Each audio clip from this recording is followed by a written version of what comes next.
Rock and roll should be rebellion for its own sake, with no clear goal in mind, fueled by all kinds of fun, and like with naked women all over the place backstage. I don't care. This geezer was smashing his head on the stage in Manchester, Free Trade Hall. That was the first time I ever saw it. Covered in blood, he was laughing. Oh, lovely. Smiled through this mask of blood. It was great. He was the loudest, wildest, and most uncompromising frontman in rock. Lemmy Kilmister didn't just play music. He lived it, louder and harder than anyone else. But behind the whiskey-soaked legend was a man who had zero patience for bands he thought were fake, pretentious, or just plain boring. Get ready, because even some of the biggest bands in the world couldn't escape Lemmy's blacklist. 1. Slipknot. As far as our music goes, I can't speak for anyone else that was there, but as far as just all 9 of us go. Lemmy Kilmister, a man who was the very embodiment of rock and roll, never minced words. As the undisputed godfather of heavy metal, his word was gospel, an unfiltered verdict from the genre's highest court. So when a new breed of metal stormed the scene, everyone expected an opinion. But no one was prepared for the venom he'd spit towards one of the biggest bands of a generation, Slipknot. For a man who lived and breathed loud, fast, and raw music, what was it about the Masked Nine that provoked such a visceral reaction? It wasn't just a matter of taste, it was personal. When nu metal exploded, led by the chaotic force of Slipknot, Lemmy wasn't just unimpressed, he was disgusted. He saw a betrayal of the very essence of rock and roll, and in a scathing critique, he declared them imposters. In his own unfiltered words, "Slipknot is just crap, and I know crap when I hear it. A lot of these new bands have a riff and no song. I was brought up to admire songs, a good, well-crafted song. For him, a song needed a story told with chords and melody, not just a loop of down-tuned aggression." He saw a generation of bands forgetting the very craft he'd spent a lifetime perfecting. For Lemmy, authenticity was the only currency that mattered. His world was one of leather, sweat, and unfiltered noise, born in grimy clubs. How could he respect a 9-man production that felt more like a circus act? He saw their matching uniforms not as unity, but as a brand, a marketing ploy that spat in the face of the rugged individualism rock was built on. He questioned what lay beneath the costumes, wondering if the theatrics were a smokescreen for a lack of substance, a hollow core where a true rock and roll heart should be. He lived by a code that rock should be a punch to the gut, a raw, untamed force. It wasn't about choreographed chaos or manufactured angst set to pyrotechnics. While Slipknot was building an empire, Lemmy stood his ground, a guardian of the old ways, wondering what happened to the simple, brutal honesty of 3 chords and the truth. The battle for the soul of rock and roll had been drawn, and Lemmy had just fired a cannonball right at its heart. But if theatrical heaviness didn't impress Lemmy, he had even less patience for bands he saw as overly sensitive and lacking any rock backbone at all. 2. The Rolling Stones. Up there, and then you can't tell everybody what every note to play. As long as it hops between those 2 chords, then we've got it.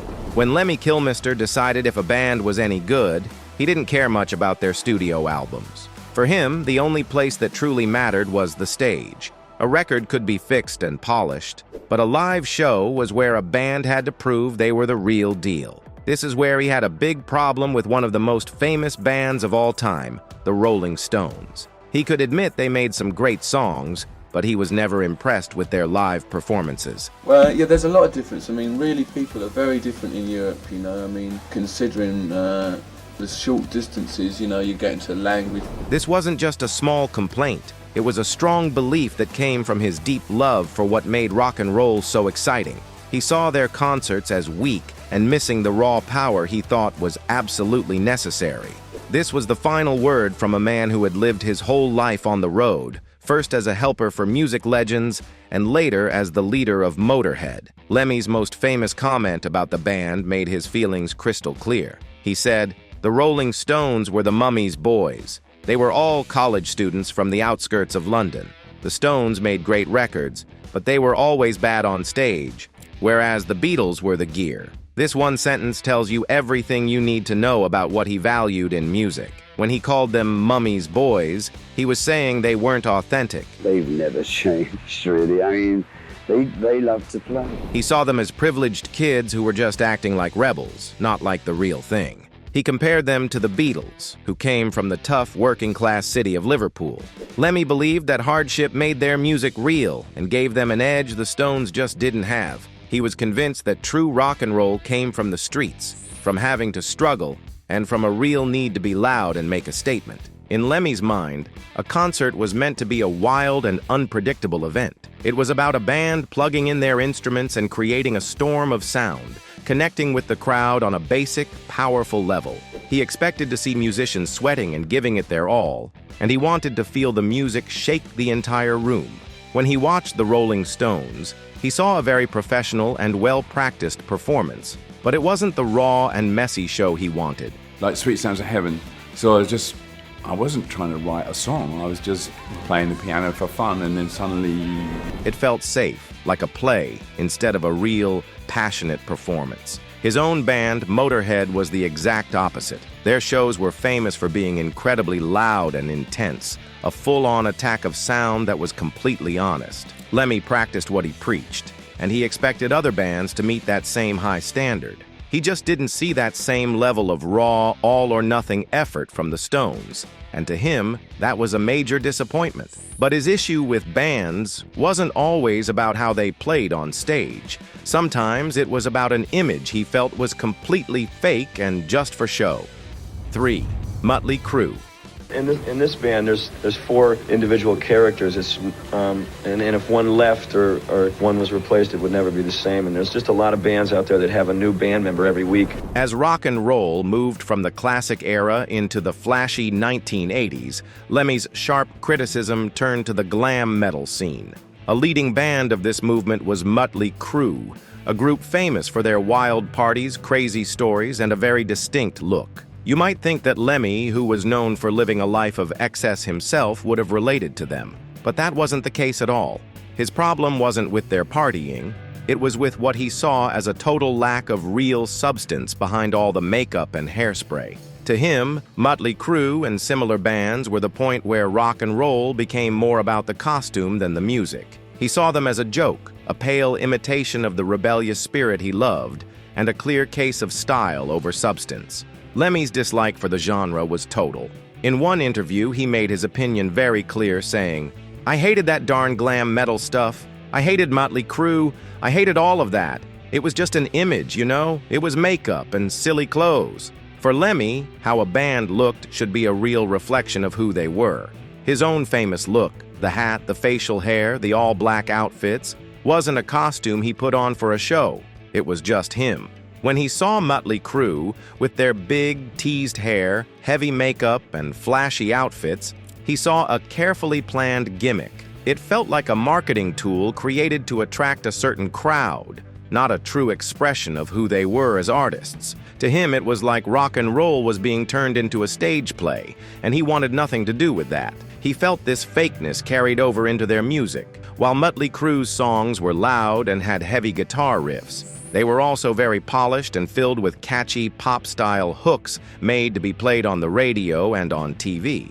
This was the exact opposite of how Motorhead approached music. Lemmy's songs were raw, gritty, and completely unfiltered.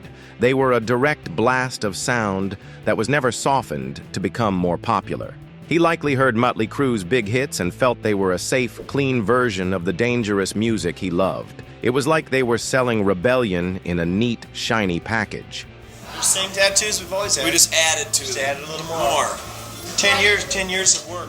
The punk rock attitude that was a core part of Motorhead was all about cutting through the nonsense and getting to the honest truth. In Lemmy's view, glam metal was nothing but nonsense, a shallow and silly trend that distracted from the real, powerful heart of rock and roll. Yet, as strange as these image-focused bands were to him, they were nothing compared to the new style of rock that came next, a sound he couldn't even begin to understand. 4. Radiohead. What was happening? And so everything was just wrong. When you're on tour, it's sort of, you do a lot of things are taken care of. For a man like Lemmy, who believed that rock and roll should be loud, fast, and hit you like a punch to the face, the music of Radiohead was a complete mystery. The English band was famous for its sad, atmospheric, and complicated sound. They were critical darlings, celebrated for their artistic genius, and for constantly changing their style. But to the frontman of Motorhead, all of that meant nothing.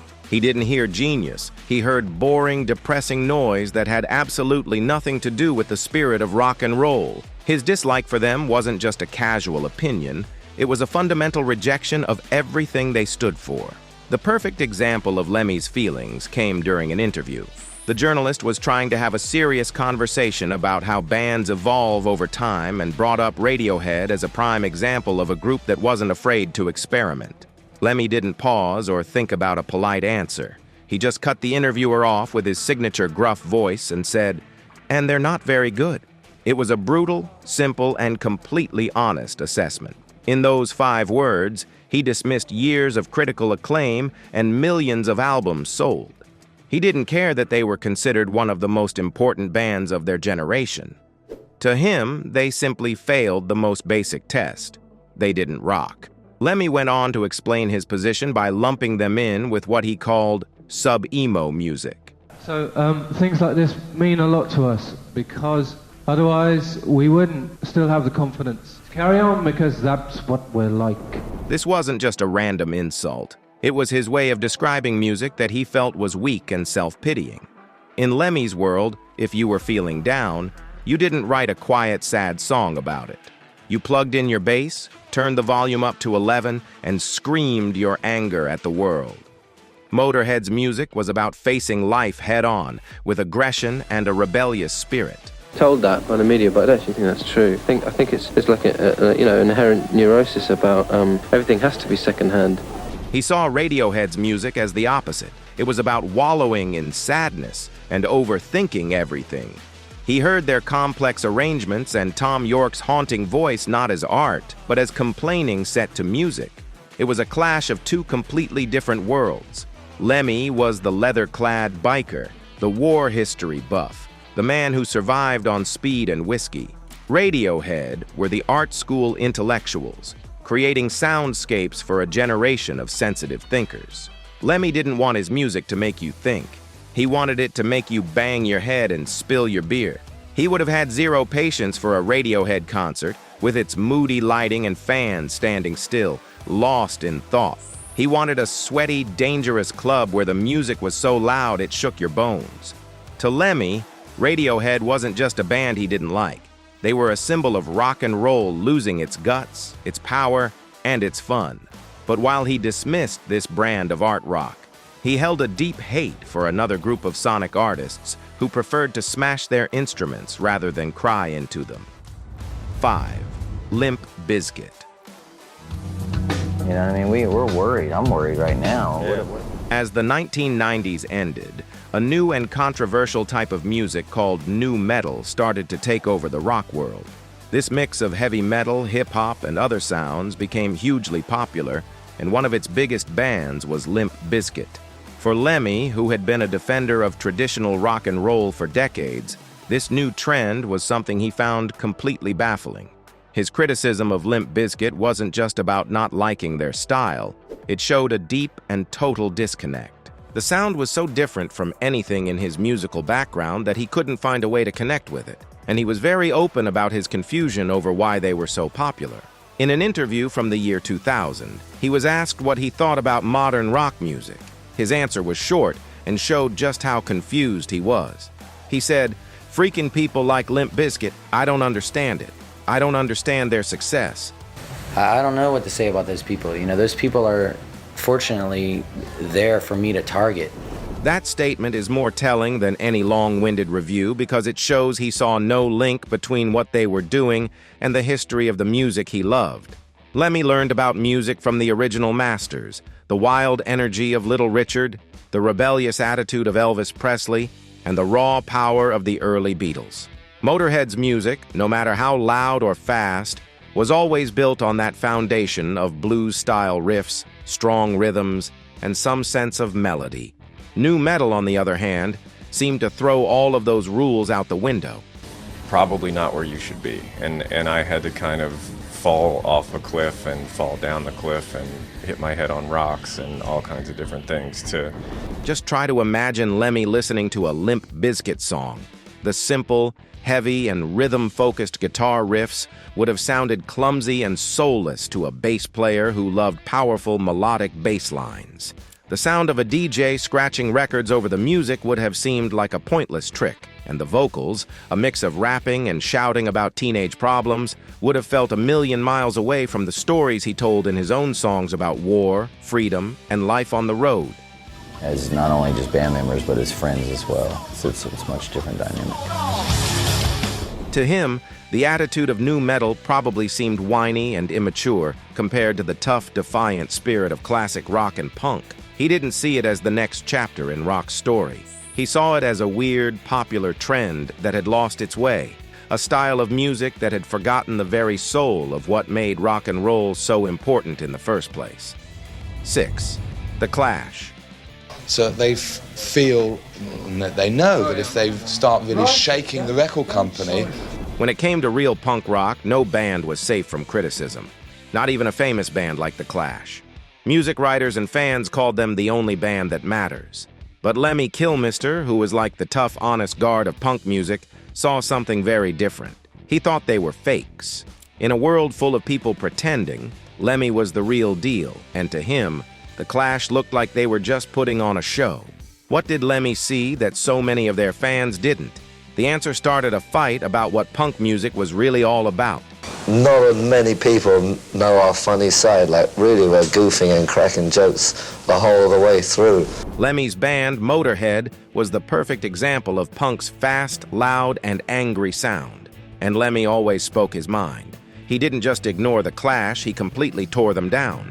"I never liked The Clash," he said, and his words destroyed the image the band had built for themselves. They sounded like old music, dressed up as punk. For Lemmy, this wasn't just about their sound. He was accusing them of being liars. He felt their smart-sounding talk and political songs were just a costume. We knew we were better than everybody else, and we wanted to prove it. He called it pretend politics, saying they were faking a rebellion that he lived for real every single day. To get why Lemmy was so angry, you need to know his world. He didn't live a life of fancy ideas or cool trends. His life was the hard, dirty truth of being on the road. His music came from the gut. It was powered by speed, whiskey, and a real anger at anyone who tried to make rock and roll too clean or polite.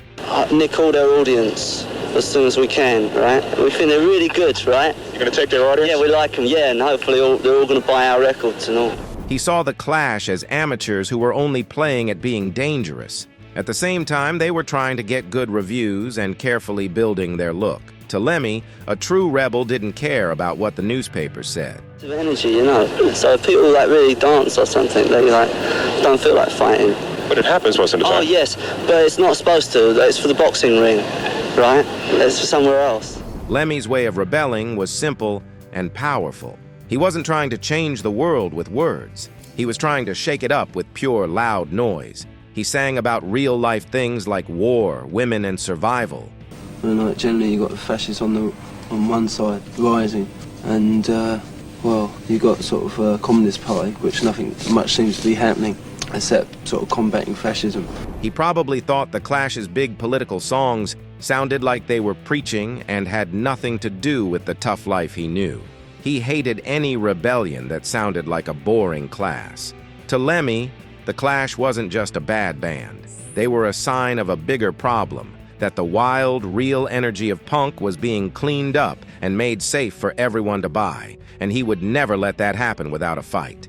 Lemmy's musical dislikes paint a clear picture of a man with an unshakable vision of rock and roll. Did his strong opinions help keep the genre honest, or did they just reflect his own narrow taste? Like and subscribe for more.